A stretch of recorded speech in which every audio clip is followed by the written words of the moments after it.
Après Duke, après Cobra Commander et après Scarlet, voici le 4e one-shot qui sort le 14 février. Je suis en mesure de vous le présenter en avant-première. Je tiens à remercier Urban Comics de me l'avoir envoyé et fourni avant pour que je puisse vous le montrer avant sa sortie mercredi prochain, vendredi prochain même d'ailleurs, puisque les comics, bon, ils sont souvent en librairie le jeudi, mais ils sortent habituellement le vendredi chez Urban Comics. Ça s'appelle Destro. Vous connaissez la stratégie de Skybound aux États-Unis pour cette Energonverse publiée par Image Comics. Skybound, c'est le studio de Robert Kirkman, Monsieur Walking Dead, Monsieur Invincible. Eh bien, c'est d'un côté d'avoir lancé le Transformer en grande pompe à côté de la série Void Rival, de nous révéler dans la série Void Rival que c'était un reboot total et qu'il n'y avait pas besoin d'avoir lu quoi que ce soit, sinon connaître un tout petit peu les personnages et avoir de l'appétence pour ces licences, et surtout que les univers étaient liés. G.I. Joe et Transformer évoluent dans le même univers qui s'appelle l'Energonverse. Chez G.I. Joe, la stratégie est totalement différente, puisque vous le savez peut-être, il y a d'un côté eh bien une série de one-shot, donc je l'ai dit, Scarlet, Destro, Cobra Commander, Duke, et vient de se débuter aux États-Unis une série régulière G.I. Joe qu'on retrouvera certainement plus tard dans l'année chez Urban Comics ou peut-être en 2026. Nous y verrons plus clair sur le planning dans les mois à venir. Et une série G.I. Joe qui a été lancée en grande pompe aux États-Unis avec un succès phénoménal. Destro, seigneur de guerre, eh bien, met en scène Destro, donc l'homme derrière Mars Industries, leader incontesté de la vente d'armes de haute technologie.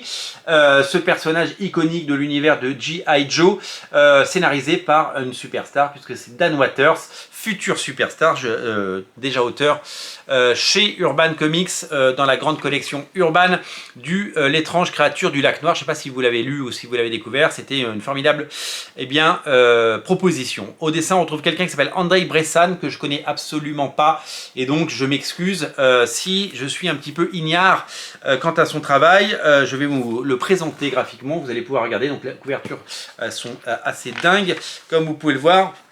C'est résolument hyper bien produit.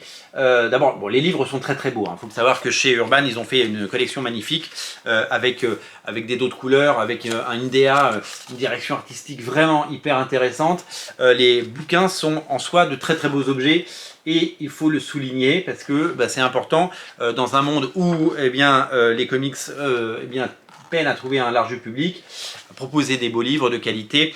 Dans un monde où les prix augmentent, au moins quand on dépense une somme importante dans un comics, au moins on a une belle édition, et c'est toute la promesse et c'est toute la vérité quand on découvre ces albums. Donc c'est très très beau, c'est très joli, c'est très chouette, c'est très coloré. Et c'est 100% action comme d'habitude.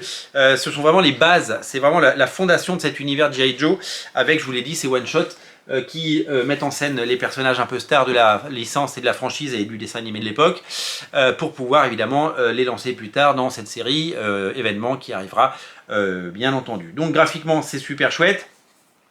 Et ça nous permet évidemment de découvrir tout ça avec évidemment à la fin la galerie de couverture et de bonus qu'il faut, parce que vous le savez, aux États-Unis il y a une ribambelle de couverture, notamment cette couverture magnifique de David Mack, sublimissime dessinateur qui nous a fait rêver sur Daredevil, qui a créé le personnage à Deco et qui vraiment nous fait plaisir dans ces illustrations qui servent de couverture et qui évidemment aident à mettre en avant les titres, puisque les fans de David Mack sont légion.